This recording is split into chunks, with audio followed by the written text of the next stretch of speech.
The story of Robert the doll. In the early 1900s, a young boy named Gene received an unusual gift for his birthday. It was a life-size doll, dressed in sailor clothes, with an unsettling smile. Gene was only 4 years old, but he quickly became attached to the doll, naming it Robert. At first, everything seemed normal. Gene played with Robert every day.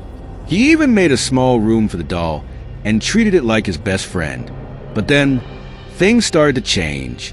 One evening, Gene's parents heard something strange. They were certain they had locked the door to his room, but when they checked, the door was open. They found Robert sitting by the window, staring out at the street. Gene was asleep, but there was no way the doll could have moved on its own.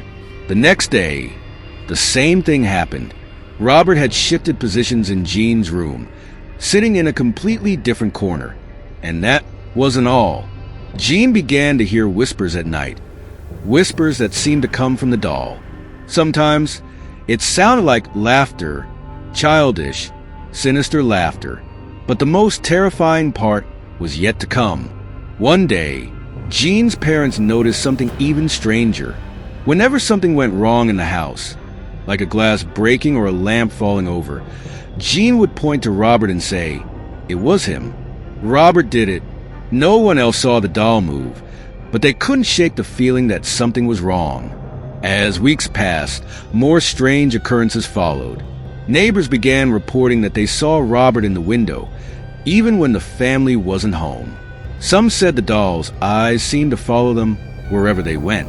Others claimed they could swear the doll was smiling at them, even though it hadn't moved. The house grew tense. Gene's parents were growing fearful.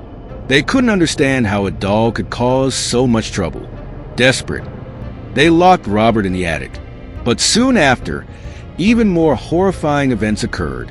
Gene's parents heard footsteps in the attic, the sound of something moving. When they went to check, they found that Robert had somehow appeared back in Gene's room, sitting in his usual spot, as if it had never been locked away. By now, the family was terrified. They knew they couldn't keep Robert in the house anymore. But before they could do anything, Gene suddenly became very ill. Some say it was the stress of the doll. Others say something darker was at play. A few months later, Gene passed away. After his death, Robert was passed on to another family. But the strange events didn't stop. The new family experienced the same eerie occurrences. Objects moving, strange noises, and sometimes people claimed to see Robert watching them from the window. Eventually, Robert was donated to a museum in Florida. Visitors who saw Robert reported feeling uneasy, as if something was watching them. Some even left the museum feeling cursed. People began writing apology letters to the doll, asking for forgiveness for disturbing it. Many visitors brought offerings, candy, flowers, and small trinkets, in an attempt to please the doll. Today, Robert the doll remains in the museum. It is surrounded by an air of mystery, and many believe it holds some kind of supernatural power. If you ever plan to visit, just remember, many who have seen it never leave the same way they came.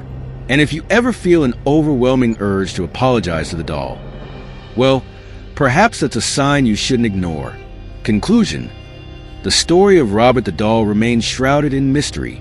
No one knows for sure why this doll is so terrifying, but one thing is certain: the fear it generates is very real. Whether it's the curse of the doll or simply the power of belief, Robert has become one of the most haunted dolls in the world. If you ever see it, tread carefully.